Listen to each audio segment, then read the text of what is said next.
রবিবার মানে জানো তো একটা ছুটির দিন, আর ছুটির দিনে আমরা সবাই কাজ কিন্তু দেরি দেরি করেই করি।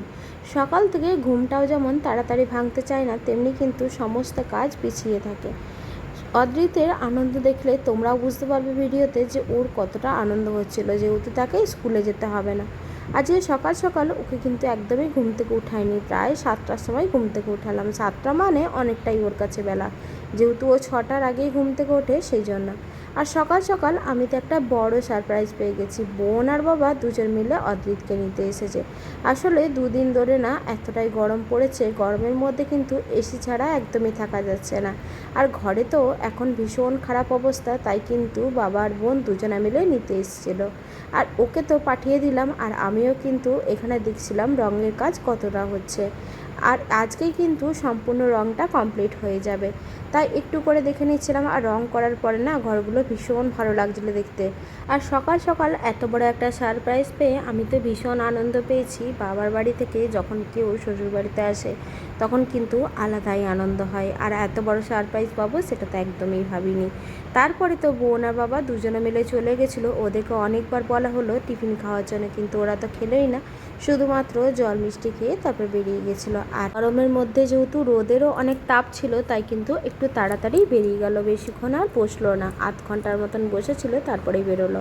আর আমি কিন্তু তারপরে টিফিনটাও খেয়ে নিয়েছিলাম। আজকে তো বলেছিলাম কচুরিটাই খাবো, আসলে অনেকটা লেট হয়ে গেছিলো, তাই ভাবলাম কচুরি আজকে তরকারি দিয়ে আর মিষ্টি দিয়ে খেয়ে নিই।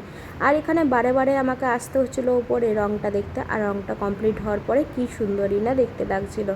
আর জানো তো দুপুরবেলায় না যখন ভাত খেতে বসি তখন ভীষণ ফাঁকা লাগছিলো। আসলে অদৃত্য প্রতিদিন ভাত খায়, তারপরে দুষ্টুমি করে, সেই জন্যই আজকে সে নেই বলে একটু ফাঁকাই লাগছিলো। তারপরে তো আমরা খেয়ে নিলাম, আর তারপরে কিন্তু আমি বেরিয়ে গেলাম। আমি একটু পরেই যাব বলেছিলাম, তাই কিন্তু সকালবেলা ওকে পাঠিয়ে দিয়েছিলাম, আর আমিও দুপুরবেলা বর্মশাইয়ের সাথে বেরিয়ে গেলাম। আগে প্রথমে দেখলাম আমরা এসিটা, কিন্তু আজকে এসিটা কেনা হলো না, যেহেতু এসির দোকানে মাত্র দুটো দোকান দেখতে পেরেছিলাম, আর সেই দুটো দোকানই না আজকে স্টক হচ্ছিলো, যেহেতু রবিবার তাই একটু ভিড়ভাড়টা কমই ছিল। তাই অনেক কিছু সিস্টেমের প্রবলেম থাকার কারণে আমরা তো আর নিতে পারলাম না, আমাদের আবারও কিন্তু দুদিন পরে যেতে হবে সেই বিলিংটা করে আসবো। আর বিলিংটা যেটা ইনকমপ্লিট ছিল। আর জানো তো এত এসির দোকানে রিস্টক হচ্ছিলো, এসির ভিড়ে মনে হচ্ছিলো যে সত্যিই এসিটা সবারই দরকার হচ্ছে। কী পরিমাণ ভিড় ছিল সেটা তো তোমাদের সাথে ভিডিওতে দেখালাম। আর তারপরে আমরা একটুখানি ঘোরাফেরা করলাম, আর মাত্র দুটো দোকানই দেখেছিলাম, আরও 3-4টে দোকান দেখতে হবে, তারপরেই কিন্তু আমরা এটা নেব ভেবেছিলাম, কিন্তু সেদিন তার খোলা ছিল না, তাই সেটা দেখা হলো না। আর তারপরে কিন্তু আমরা আবারও বাড়ির উদ্দেশ্যে রওনা দিলাম। আর যেহেতু বর্মাশাই ডিউটি আছে, তাই কিন্তু একটু তাড়াই ছিল। আর বাইরে তো রোদের প্রখর তাপের জন্য আর মনে হচ্ছিল না যে দাঁড়িয়ে দাঁড়িয়ে কোনো দোকান দেখি বলে। আর তারপরে কিন্তু আমরা চলে এলাম ডাইরেক্ট এনআইটিতে।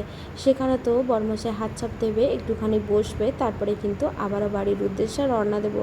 বাড়িতে এসে দেখছি অদ্রিত তখনও পর্যন্ত ঘুমাচ্ছে।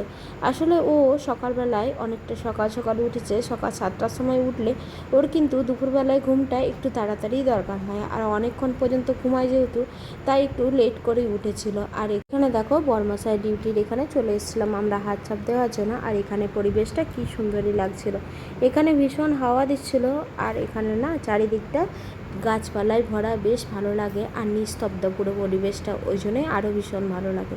তারপরে তো বাড়িতে চলে এসেছিলাম, বাড়িতে এসে দেখি অদ্রিত তখনও পর্যন্ত ঘুমাচ্ছিল। তারপরে ঘুম থেকে উঠে ওর বাবাকে কিছুতেই ছাড়তে চাইছিল না। ঘুম থেকে উঠে বাচ্চারা একটু এরকমই করে। তারপরে তো অনেক খাবার নিয়ে এসেছিলাম টুকটাক করে সন্ধ্যার টিফিনে খাওয়ার জন্য, সেটাই সবাই মিলে খেয়ে নিলাম। আর অদ্রিতেরও মনটা একটু ভালো হয়ে গেল, তারপরে তার বাবাকে ছেড়েও দিল, তার বাবা তো ডিউটি চলে গেল, আর আমরা সবাই মিলে একটু আনন্দ করলাম। আজকের দিনটা বেশ ভালোই কাটলাম, তোমাদের সাথে শেয়ার করলাম, কেমন লাগলো জানিও। টাটা সকলকে, সবাই ভালো থেকো।